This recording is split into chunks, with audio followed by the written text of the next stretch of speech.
Voter പട്ടികയിലും പല രീതിയിലുള്ള കൃത്രിമവും ഓരോന്നായി പുറത്തു വരികയാണ്.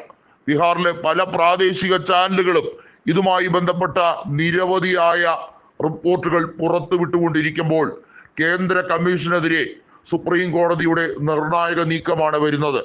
തെരഞ്ഞെടുപ്പ് കമ്മീഷൻ വലിയ തോതിൽ പക്ഷപാത രാഷ്ട്രീയം കളിക്കാൻ ശ്രമിക്കുകയാണ്. നമുക്കറിയാം, തെരഞ്ഞെടുപ്പ് കമ്മീഷൻ അധ്യക്ഷനായിട്ടുള്ള ജ്ഞാനേഷ് കുമാറിന്റെ നിയമനം അതുപോലും ഭരണഘടനാ വിരുദ്ധമാണ് എന്നുള്ളതായിരുന്നു പ്രതിപക്ഷ നേതാവിന്റെ ആരോപണം.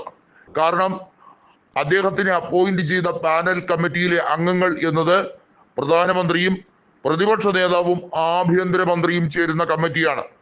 ആ പാനലിൽ പ്രതിപക്ഷ നേതാവിനെ ആട്ടി പുറത്തിറക്കിക്കൊണ്ട് ഏകപക്ഷീയമായ നിലപാടാണ് പ്രധാനമന്ത്രിയും ആഭ്യന്തരമന്ത്രിയും ചേർന്ന് നിർവഹിച്ചത്.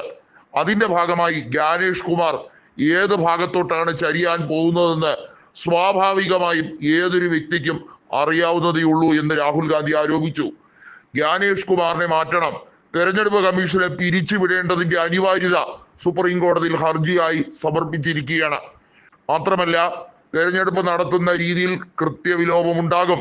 സ്വാഭാവികമായും മഹാരാഷ്ട്രയുടെ കൃത്യമായ അനുകരണമായിരിക്കും ബീഹാറിലും നടക്കുക. മഹാരാഷ്ട്രയിലെ അട്ടിമറി, അവിടുത്തെ തെരഞ്ഞെടുപ്പ് ജയത്തെ ഞങ്ങൾ ഒരിക്കലും അംഗീകരിക്കില്ല എന്ന് രാഹുൽ ഗാന്ധി പറഞ്ഞിരിക്കുകയാണ്. കാരണം 2024 ലോക്സഭാ തെരഞ്ഞെടുപ്പിൽ അടിമുടി ഇന്ത്യ മുന്നണിക്ക് അനുയോജ്യമായ സാഹചര്യമാണ് എന്നുള്ളത് 48-ൽ 31 സീറ്റുകൾ ജയിച്ചപ്പോൾ മനസ്സിലാക്കിയതാണ്. അന്ന് BJP-യേക്കാൾ ഏറെ മുന്നിലായിരുന്നു കോൺഗ്രസിന്റെ മഹാരാഷ്ട്രയിലെ പ്രകടനം. 13 സീറ്റുകളാണ് ലോക്സഭയിൽ കോൺഗ്രസ് ജയിച്ചത്, അതും മികച്ച ഭൂരിപക്ഷത്തിൽ. അവിടെ നിന്നാണ് പെട്ടെന്ന് ഒരു ഇടർച്ച, അതും നിയമസഭാ സീറ്റ് ലോക്സഭാ സീറ്റിന്റെ അത്ര പോലും നേടാൻ കഴിയാത്ത കോൺഗ്രസിന്റെ അവസ്ഥ എന്നത് വലിയ അട്ടിമറിയാണ് സംഭവിച്ചത്. ബീഹാറിലും വോട്ടർ പട്ടികയിൽ നടക്കുന്ന ക്രമക്കേട് ജ്ഞാനേഷ് കുമാറിന്റെ കൃത്യമായ അറിവോടുകൂടി തന്നെയെന്ന് രാഹുൽ ഗാന്ധി വിശദീകരിക്കുകയാണ്.